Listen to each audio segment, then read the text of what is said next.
Sa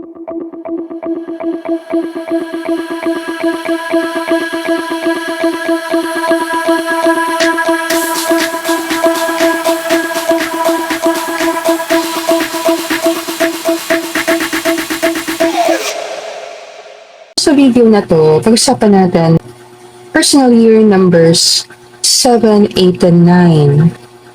So, paano ba kinukuha yung personal year number? Kunin mo muna yung birth month and yung day kung kailan ka pinanganak. So, sa sample natin, September 9. So, yung September ika-9 na month sa taon. So, 9 plus yung birthday. Sa sample natin, 9 plus 9 is 18. Kailangan i-reduce mo siya. Kailangan maging one digit siya. So, yung 18, hati mo siya sa dalawa. So, 1 plus 8, 9. Ngayon, dahil ang titingnan natin, 2026. Kailangan isama mo yung taon na 2026. So, yung 2026, pag in-add mo siya, 2 plus 0 plus 2 plus 6 is 10. So, wala mo siyang gawing one digit lang. So, 1 plus 0 is 1. So, para makuha mo yung personal year number, pagsasamahin mo siya ngayon. So, 9 plus 1 is 10. And then, i-reduce mo pa siya sa one digit lang. So, 1 plus 0 is 1. Ang personal year number na is 1. Bigyan lang kita ng sample kung paano siya compute. So, binigyan lang kita ng sample, paano mo ma-compute yung personal year number mo. So, sa naunang dalawang videos, pinag-usapan natin doon yung personal year numbers 1 hanggang 6. So, sa video na to, focus tayo sa personal year number 7, personal year number 8, and personal year number 9. Start tayo sa personal year number 7. And thank you everyone for watching the video. Sana makuha mo messages sa para sa'yo sa reading natin. I'll see you on your reading. Namaste. Personal year number 7. So, na-represent ka ng Chariot. So, bago natin pag-usapan ng 2026, balik tayo sa 2025. So, nangyari sa'yo sa 2025? Sa 2025, journey siya ng healing. Self-care, self-love. So kung single ka, possible marami kang nakilala, marami kang mga taong kasama. And kung matatag yung relasyon, pwede siya magpatuloy next year. Kung hindi siya matatag, then mawawala na talaga siya bago mag-close ang taon. Or kung pa magde-decide, di ba? O isang decision na sa'yo. More like kung ano yung mga matitibay na relasyon, pwede siya magpatuloy sa susunod na taon. Marami kang mga sacrifices, marami kang mga ginawa, adjustment, and nag-grow ka sa ginagawa mo. Tingin ko matas ka sa control.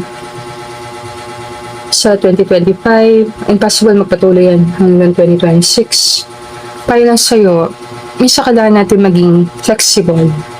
Kapag hindi ito nag-work, ano yung pwede kong gawin para may sagawa ko pa rin to. Kasi may mga bagay na hindi natin na-expect na dumarating sa buhay natin.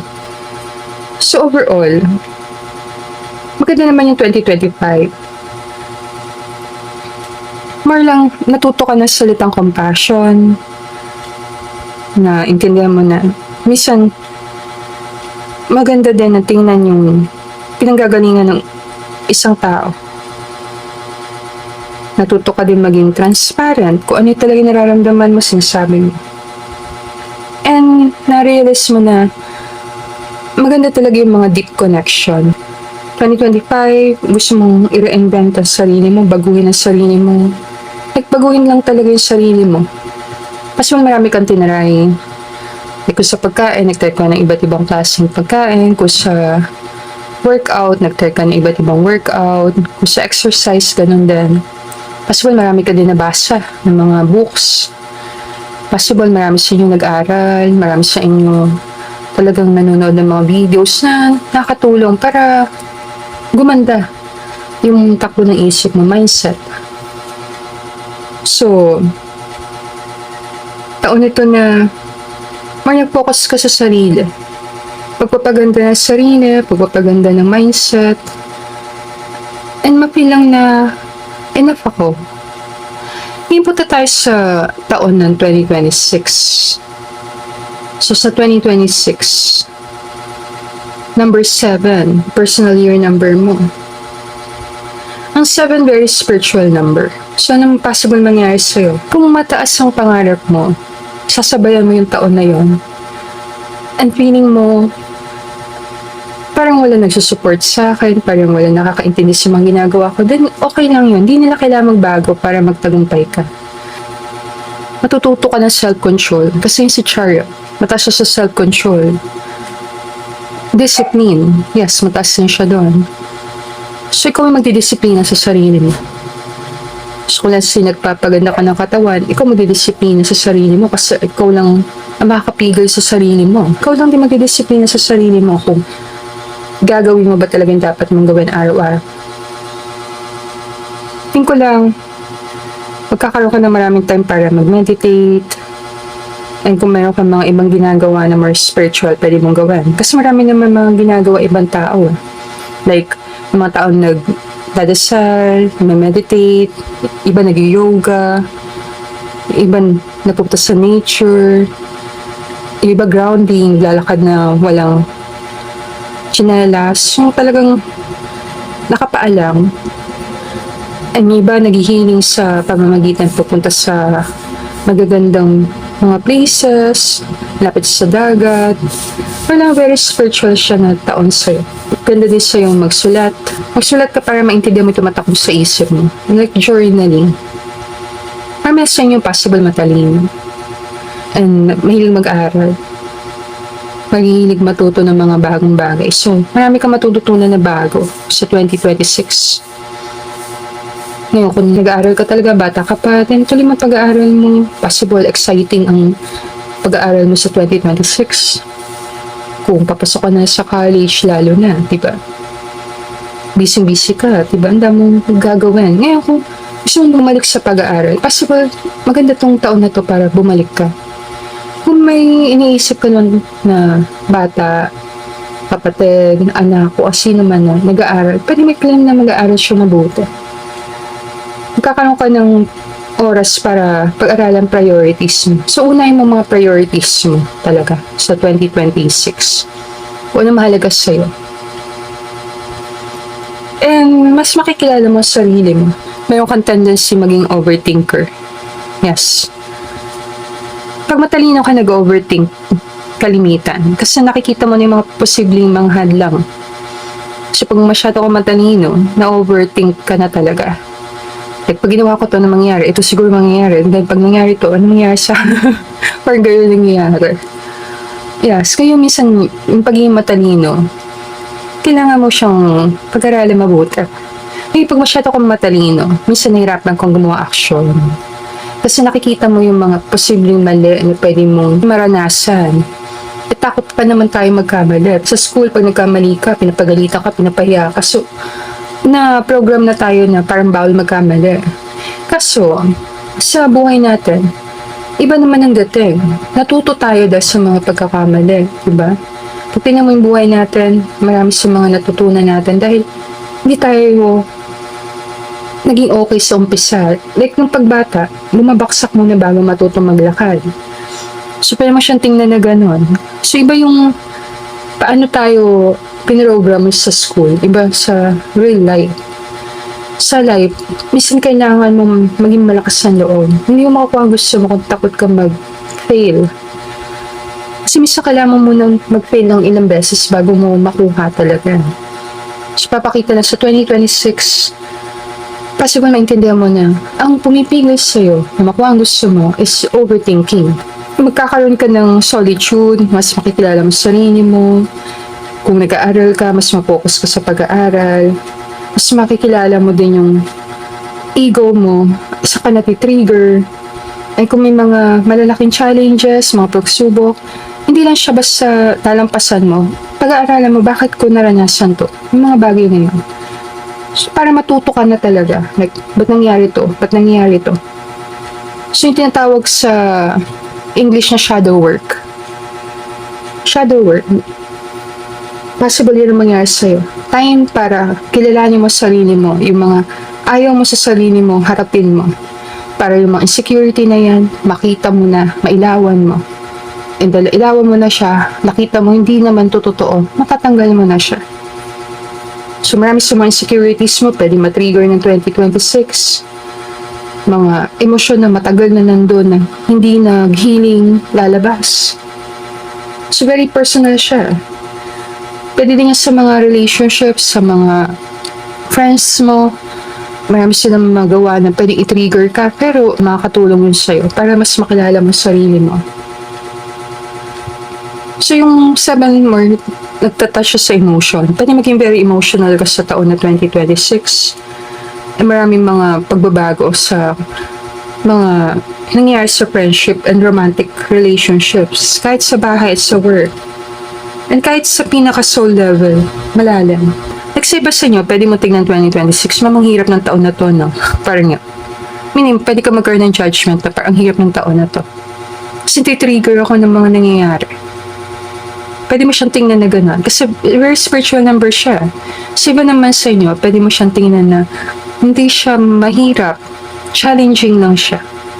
And kung ano man na maranasan ko sa taon na to, overall makakatulong sa akin. Ang sample nito, like, may kakaibigan na matagal na nalaman mo na nagbabackbiting siya sa'yo, mga gano'n, or sinisiraan ka niya. Masakit siya, diba? So, possible, mapil mo ang sakit, pero may lesson doon na lalanin mo mga kaibigan mo, diba? And, meron din lesson ng forgiveness, diba? May mga nangyayari sa family na matagal ng issue na hindi na pag-usapan, kasi na pag-usapan na. So ngayon, nandito yung mga number 7 sa minor card. So 7 of Pentacles, sign ito na magiging very patient ka sa sarili mo sa 2026 kasi marami kang gagawin. So magpupokus ang taon na to sa pag-aaral, pag-build ng skills, research, kung ano man yung nire-research mo, more healing, shadow work, and pagiging creative. Pagiging creative, possible mag-isa. Like, nasa bahay ka nagpe-painting, nasa bahay ka nag-journaling, nasa bahay ka nagsusulat. Malabas yung creativity mo. 7 of Cups, more connection sa overthinking. So, possible makaranas ka ng mga moments sa parang nag-overthink or nagkaka-anxiety sa future na paparating.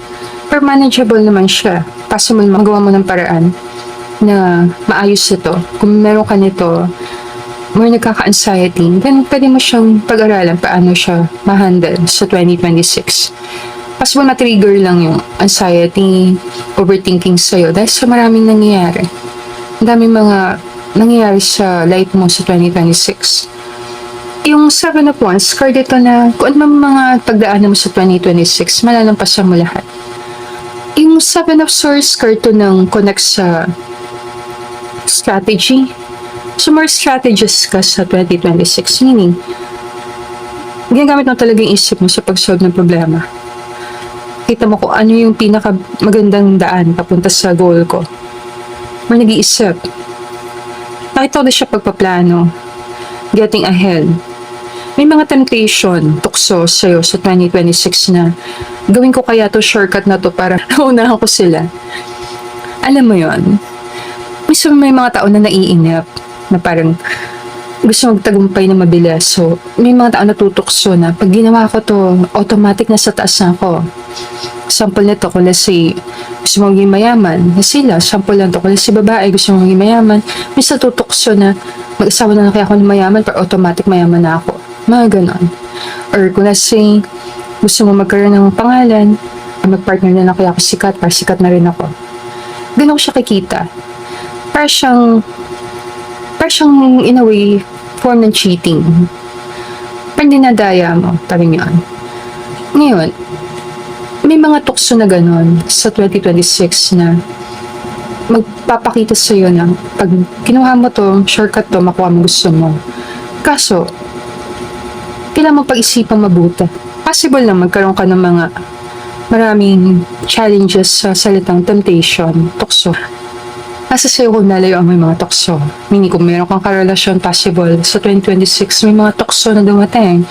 Mga ibang tao na magkaroon ka ng interest. Kung may karelasyon ka, pwede magka-interest ka sa ibang tao. para siya tukso. Kung malabanan mo tukso, mapigilan mo sarili mong makagawa ng hindi tama, nasa sayo. Tingin ko lang, pero spiritual siyang taon sa'yo. Yung tower card na sa reading mo, kasi sign siya na minsan kailangan nating tanggalin na talaga yung mga hindi magagandang nangyayari. Yung mga bagay na hindi na makakatulong sa atin, minsan kailangan natin tanggalin. Kung may mga ginagawa ka sa nakalipas na taon, alam mo na dapat i-stop ko na to. Dapat i-stop ko na to. Minsan kasi pag hindi tayo nagbago, hindi natin nakuha yung lesson. Kasi universe na talaga ang gagawang paraan para makita na natin lesson. Pag hindi tayo nagtatanda, alam mo, nagiging responsible sa buhay natin. Minsan sa universe na gumagawa ng paraan para ipaalala sa atin yun. Yes. Kaya nga maraming tao nagigising sila. Naintindihan nila nangyari kapag nahirapan na sila. Hindi natin gusto makita yung maraming tao maghirap. May mga tao lang na natututo kapag nagka-problema na. Alam mo na, may mga bata nagpapasaway. Maintindihan lang nila mali kapag nasaktan na sila. 2026 para sa'yo. Sign siya na kung ano yung paniniwala mo, kumapit ka doon, mag-trust na kahit anong mangyari, kahit anong pandaanan mo sa 2026, matagumpay ka pa rin. And kaya mo harap ng lahat ng pagsubok. Kung balak mong mag-travel, yes, medyo check ito. Kung gusto mong maungusan ng iba, malampasan ng iba, mataas siya. Iba lang sa inyo malalampasan mo iba kasi ginamit mong talino mo. Iba sa inyo malalampasan mo iba kasi shortcut mo. So, ngayon kung saan ka doon, pwede kang pumili. Meaning, pwede kang magtagumpay, yung iba, shortcut.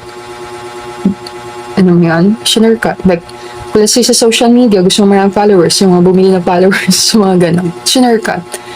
Iba naman, dumaan ka talaga sa proseso. Naging patient ka. Ginawa mo yung tama. So, nag-end up pa rin pareho. Yung isa lang shortcut niya. Yung isa pa rin, hindi. Magkaiba siya. Kaso, sabi ko, very spiritual numbers sa'yo in 2026. So, pag gumawa ka ng mali, possible makukuha mo lesson nun. Meaning, kung gumawa ka ng bagay na sa tingin mo na hindi ko dapat ginawa, ang ginawa mo, may lesson siyang kasama. Meron siyang kakambal na lesson na matututunan mo rin. So, wala masama kung magkamali. Mahalaga makuha mo lesson and hindi mo na ulitin. Magkatry dito ng card. Maganda ako ng isang card. 2026 para sa personal year number 7.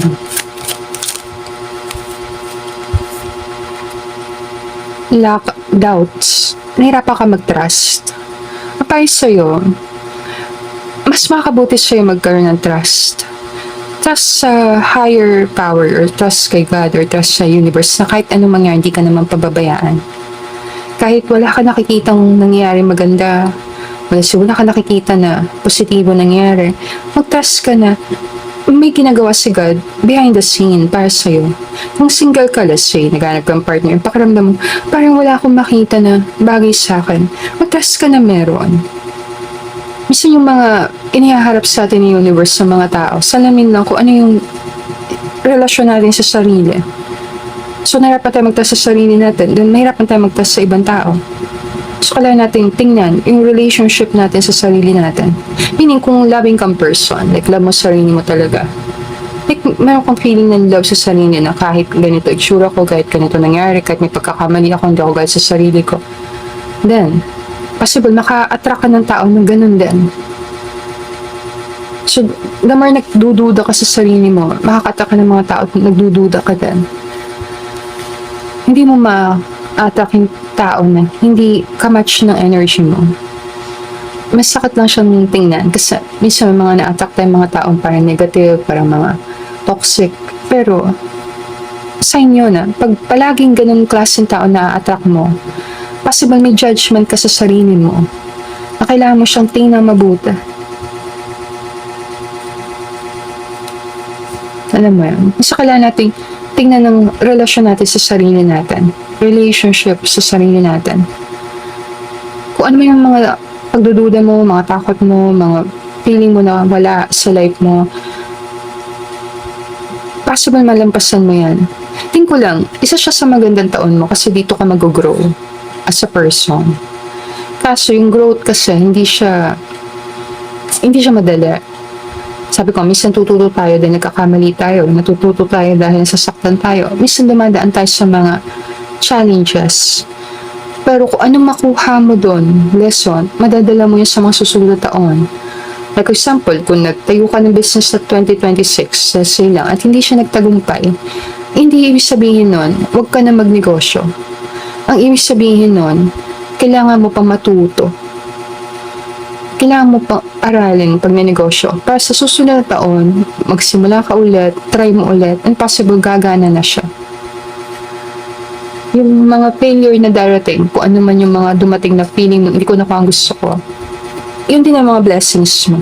Meaning, marami kang mga pagdadaanan sa 2026 na sa umpisa hindi mo gusto. Pero paglipas ng ilang buwan, makikita mo, buti na lang talaga. Dumaan ako doon. Naintindihan ko yon. So, marami kang mga lessons na makukuha. Parang nga siya ang year na mag-aaral ka. Hindi na siya pag-aaral sa school. Parang tinuturuan ka ng life. Life is your teacher sa 2026. So, marami kang matututunan, marami kang ma-experience sa 2026. Pero yung mga experiences na yun, may mga baon siya mga lesson. And ito na pagkakataon, maintindihan mo ang lesson. Let me know na lang sa comment kung saan part nag-resonate sa reading natin. And if gusto mo ng personal card reading, send mo lang ako ng email sa lalisataro@gmail.com or pwede din sa Facebook page ko, Lalisa Tarot. And thank you everyone for watching the video. I'll see you again on our future reading. Namaste. Personal year number 8. So bago natin pag-usapan yung 2026, balikan natin yung 2025. So yung possible nangyari sa'yo sa 2025? Nagkaroon ka maraming time para makapahinga, nakita mo yung mga ugali ng mga tao sa paligid mo, sino talaga yung mga totoo sa'yo, at sino yung mga tao na pala mo ng lubayan. Iwas-iwasan. Tama tayong judgment.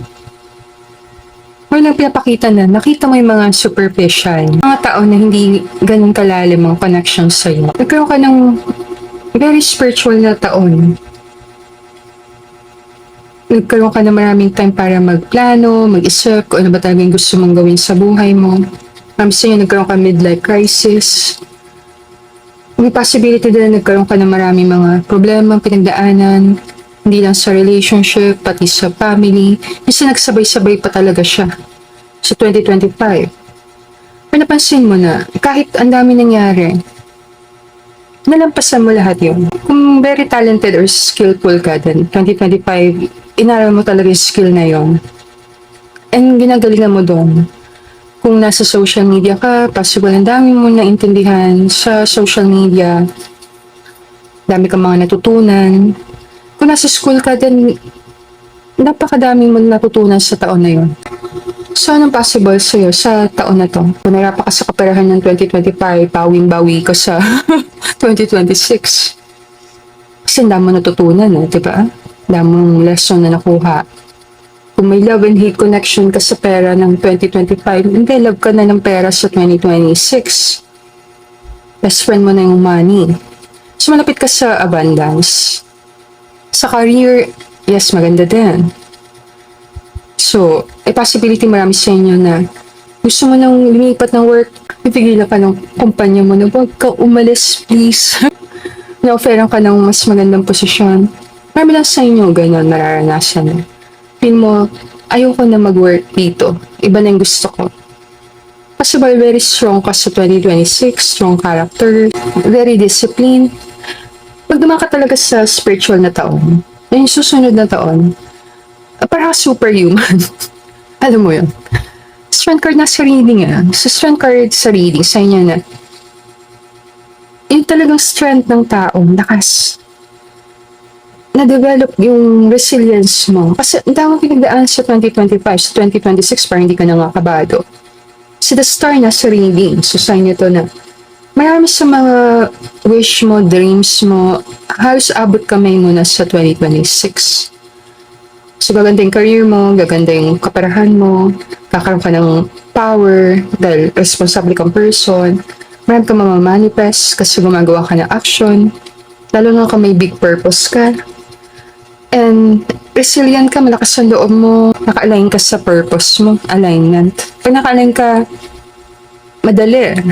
Yung kung naka-align ka, alam mo ko agad kung anong step na gagawin. Kasi nag-guide ka ng sarili mo. Ang payo sa'yo, mag-focus talaga sa 2026. Focus mo energy mo. Kung ano talaga yung pinaka-pangarap mo, i-focus mo doon. Payo sa'yo, mag-work. Huwag matakot sa salitang work. Hindi tayo makakaiwas dyan. Alam mo yun? Hindi. Kasi pag tinanggal natin yung sa buhay natin, wala nang saysayang life natin. Meaning, gusto natin bilang tao mag-work sa pinakamalalim. Yung pag sinabing work, hindi lang siya trabaho. Pwede siyang ibang bagay. Alam mo yun, kahit nag-retire ka na, let's say, nag-retire ka na, gusto mo pa rin mag-work. Minsan lang, may work na gusto mo talagang gawin. Hindi ibig sabihin, let's say, punta ka sa social media, or punta ka sa pagtatayo ng negosyo, ikaw na may-ari, wala ka ng work, may work pa rin siya. And gusto mo rin yun. Gusto natin, meron tayong naitutulong, meron tayong nagagawa. So sa 2026, hindi ka takot magtrabaho. Masipag ka. Ang sipag mo. Siguro iba sa inyo workaholic na sa 2026. Yung parang, kahit gabi magtatrabaho ako, ma'am. Double shift ako, ma'am. Let's say, nagla-live selling ka. Excited kang bumangon sa umaga rin. Ang daming gagawin. Ako nasa kumpanya ka, ganun din pakaramdam niya. Excited kang pumasok ka sa feel mo, may nagagawa ka maganda, hindi nasasayang oras mo. May wala masama mag-work sa kumpanya. Alam mo yan, sa 9 to 5, sa office, wala naman. Mahalaga lang na feel mo talaga sa heart mo, gusto mo yon gawin. Pag feel mo meron kang ginagawa maganda, meron ka na itutulong, nag-grow ka, then pwede ka na mag-work sa kumpanya. Hindi siya bad. It's an option. So maraming tao, pwede doon. Marami lang sa inyo possible. Ibang klaseng estilong gusto mong gawin. Kasi si The Star na sa reading Pag lumalabas si The Star sa reading, ito yung follow your calling. Pili mo may calling ka sa 2026. Na, siguro kailangan kong gawin ito. Presence mo sa 2026, parang pakiramdam ko, big. Malaki. So marami sa inyo makakaroon ka ng big opportunity sa 2026. Big opportunity na makagawa ng something big. So possible marami sa inyo sisikat or magkakaroon ng pagkakataon na maging influential or powerful na person. So possible din na maging practical ka. Yes, isipin mo din yung sarili mo, isipin mo yung future mo, isipin mo yung kaparahan mo, mag-iipon ka. Ang goal mo maging financially independent, so hindi ka na masyado more sa pagbili-bili ng kung ano-ano. More gusto mo mag-acquire na asset, gusto mo mga bagay na kumikita ng pera pagtagal. Gusto mo maging matalino sa paghawak ng pera. Possible yan ka talaga, 2026. Magaling ka maghawak ng pera, pag nagkaroon ka ng puhunan, napapalaki mo, karoon ka ng blessing, nasi-share mo sa iba, pag nagkaroon ka ng big blessing, na-multiply mo siya. Ito mas communication, so gagaling ka sa communication. Possible may magandang balita na darating sa'yo sa 2026. Kung may tao ka na hindi nakikita na matagal, possible, finally, magparamdam na siya. Maganda ako message. Nasa yung 8 of Wands. Agad ako Tignan lang natin. Nasa yung 8 of Wands Agad ako isa. May sasabihin sa yung person na to. I miss our conversation. Sabi sa'yo So maraming tao makakamiss sa'yo. Mga ganito. So may tao nakakamiss sa'yo na gusto kong kausapin. So 2026, kung may tao lang na hindi nagparamdam na napakahabang panahon, possible bumalik, sumulpot sa 2026 and kausapin ka ulit.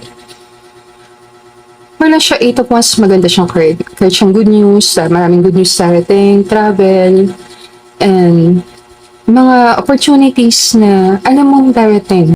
May feeling kang darating talaga siya. 8 of Pentacles card ito na isang taong masigasig, masipag. 2026, gagalingan mo sa trabaho, papansin nila parang galing mo, namamaster mo na yung mga dapat gawin. Kung bago-bago ka lang sa trabaho, bilis mo matuto. Kung kung magkakaroon ka ng bagong pagkakakitaan sa 2026, maintindihan mo kaagad kung paano talaga siya gawin. Kung isa kang talented na person, then gagaling ka. Ngayon, kung painter ka, artist ka, kung ano yung ginagawa mo, ang galingan mo talaga. Diba? Kasi, hindi mo lang kasi pwedeng bumili ng artwork mo eh. Yung Eight of Cups card ng walking away, so marami kang mga tao na hindi na masyado papansinin. Hindi dahil sa ayaw mo silang pansinin. Hindi na kasi nandun yung attention mo. So yung attention mo, focus siya sa North Star. Focus lang siya sa pangarap mo. So may mga bagay na hindi mo na masyado bigyan ng attention. Siguro possible mga drama yan. Drama yan sa nakaraan. So pag may nag-aawayan, may mga nagkakagulo, bahal wala ka na ring reaction.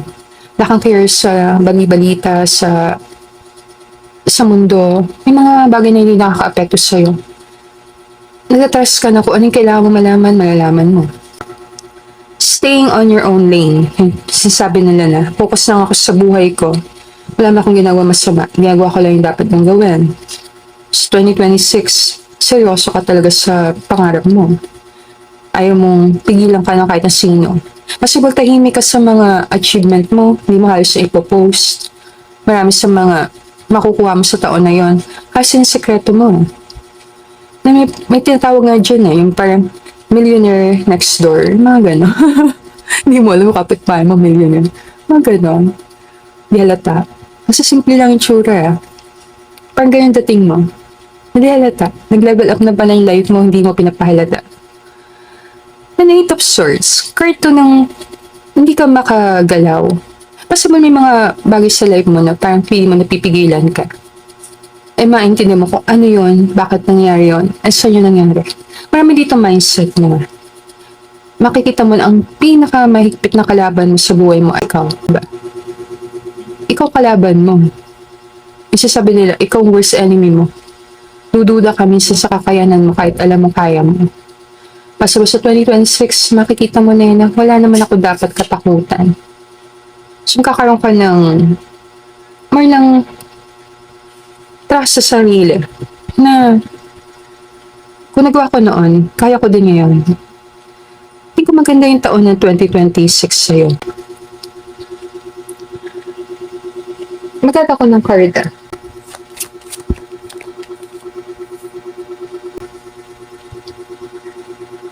Parang siyang artwork. Parang siyang painting. Yung artistic ka. Then, yakapin mo talaga yung pagiging artistic mo.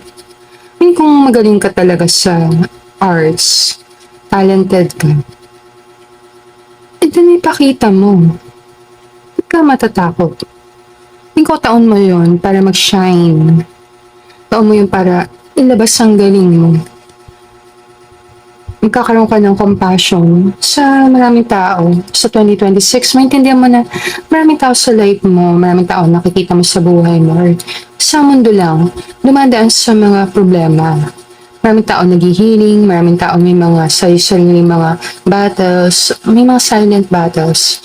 So, mas maging compassionate ka, mas maiingat ka sa mga salitang binibitawan mo.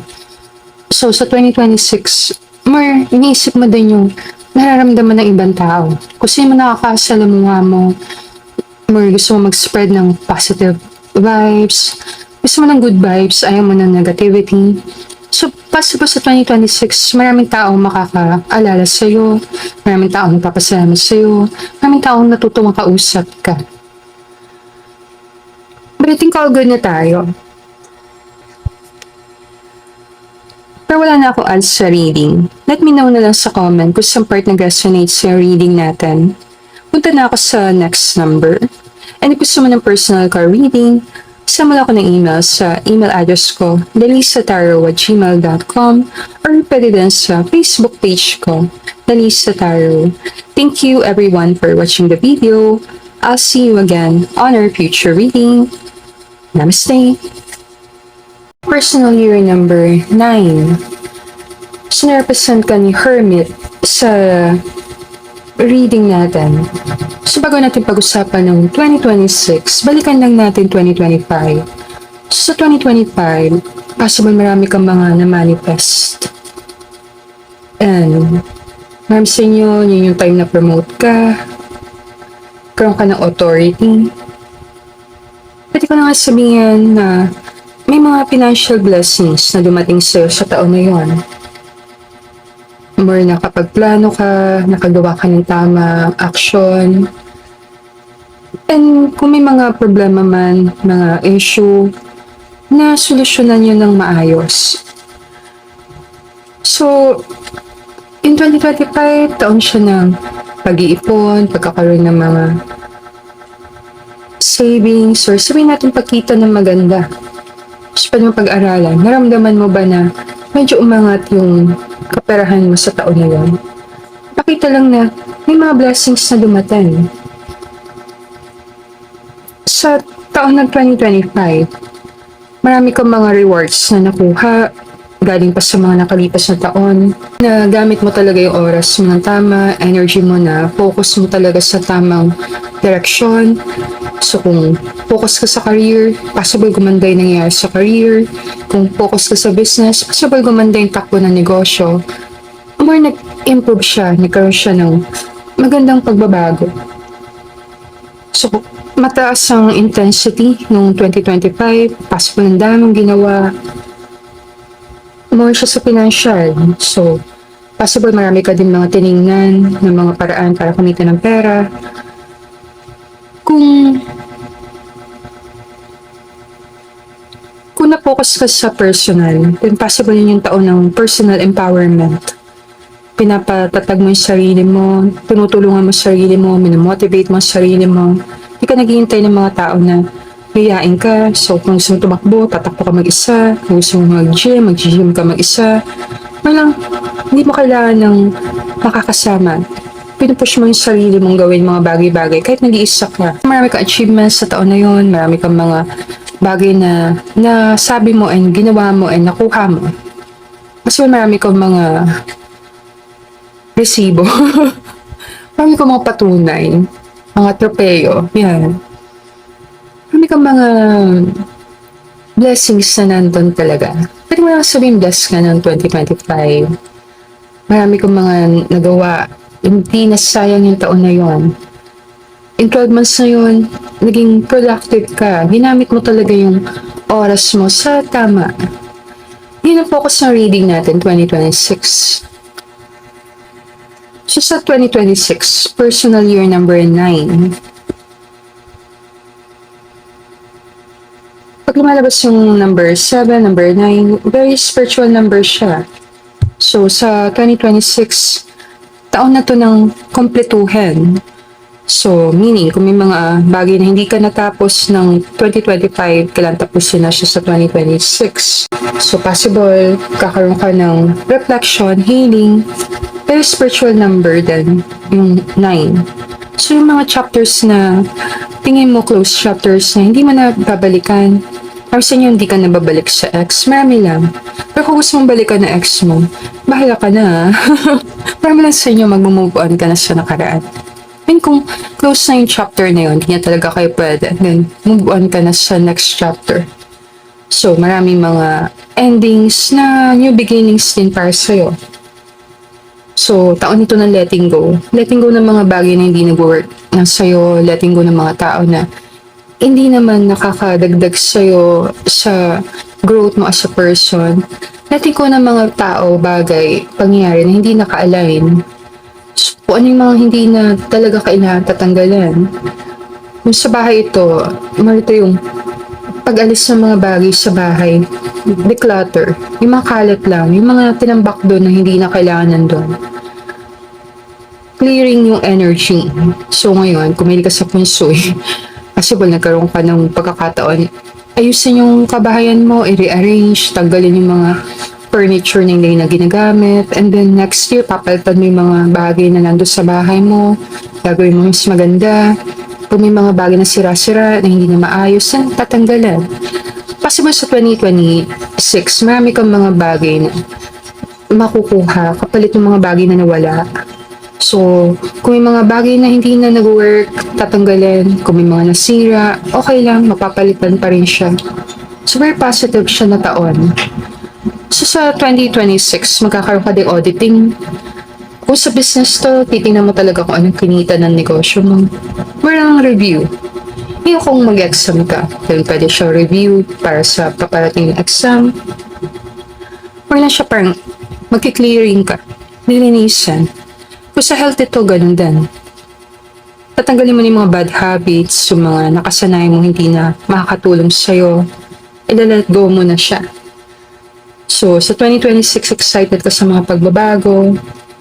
And kailangan maging patient sa sarili mo kasi hindi madaling magbago.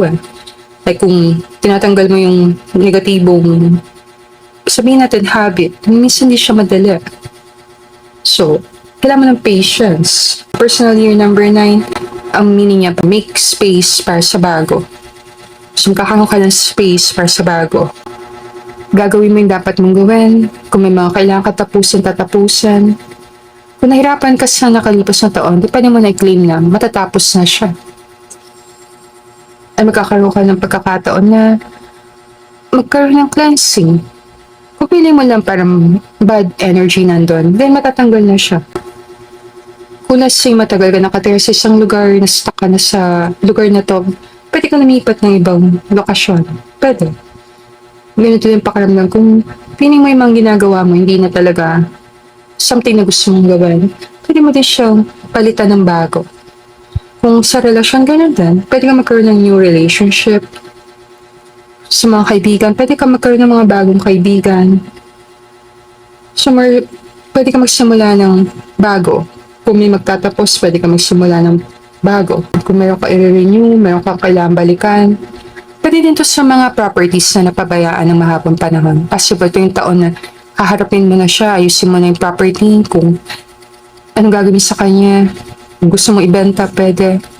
Pwede din siya sa mga bagay na naiwanan sa nakaraan, mga bagay na kailangan na talaga siyang ayusan. Kung meron kayong pinag-usapan ng isang tao sa nakaraan, di siya natapos, possible sa 2026 magkakaroon kayo ng pagkakataon na pag-usapan yung mga bagay na yun para siya maayos.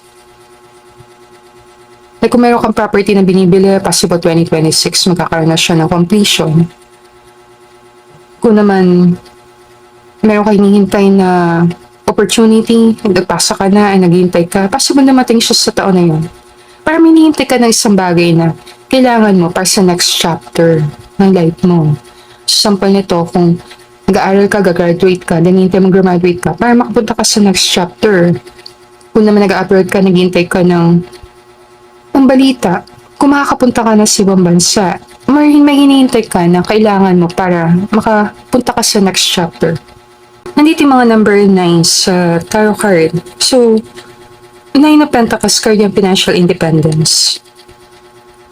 Kung maganda yung nangyari sa 2025 mo, then tuloy-tuloy yan sa 2026. Meaning kung kumita ka na maganda sa 2025, pwede yung magpatuloy sa 2026. Financial independence yan So, mapapansin mo marami kang oras, pwede ka magkaroon ng mga asset, yes, mga properties, mga bagay na nagbubunga talaga ng pera, na kahit wala ka doon. So, maganda siyang taon sa kaperahan. Kailangan mo na siyang talagang bantayan, monitor. 9 of Cups wish card ng tarot yan So, kung may wish ka na mangyari sa taon na yon, possible makuha mo. Wish talaga. Like, kung ano yung pinagdadasal mo gabi-gabi kay God. Hindi ko nakakalam kung ano yung hinihiling mo. May wish ka na magkakatotoo sa taon na yon. Maraming wishes yon, possible.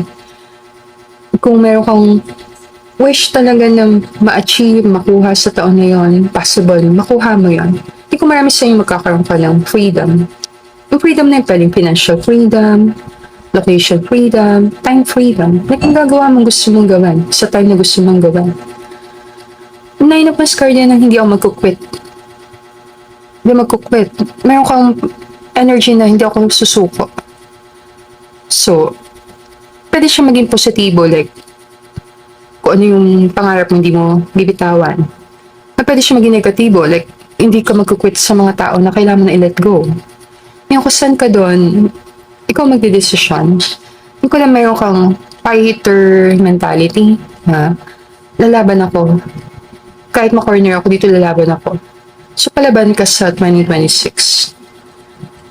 Tingin ko magiging intimidating ang aura mo sa 2026. Kasi nagmamature ka na. Naintindihan mo na yung may mga opinion na hindi kailangan sabihin. May mga bagay na hindi kailangan i-broadcast. Nine of Swords card yan ng hindi ka makatulog sa gabi, nag-overthink, nagkaka-anxiety. Mas maranasan mo din to. Kung may mga bagay na kailangan mo na harapin mo. Hindi kung may mga problema na nandun talaga na matagal na panahon na hindi ka pinapatahimik, kailangan mo harapin.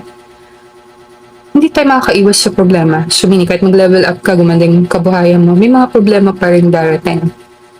Kasi may mga bagay tayo nakikita as problema. Kung ayaw mo magka-problema, huwag mong tingnan ng isang sitwasyon as problema. So, makaranas ka ng mga bagay na yan sa 2026 na akala mo pangit or blessing in disguise. Mas nakabuti para sa'yo. Example, kung essay lang. Let's say, nagtatry kang mag-apply ng credit card. Hindi ka na-approve. Pero pwede siyang blessing in disguise sa'yo. Na dahil wala kang credit card, hindi ka matutokso na bumili ng mga bagay na hindi mo naman pala gagamitin.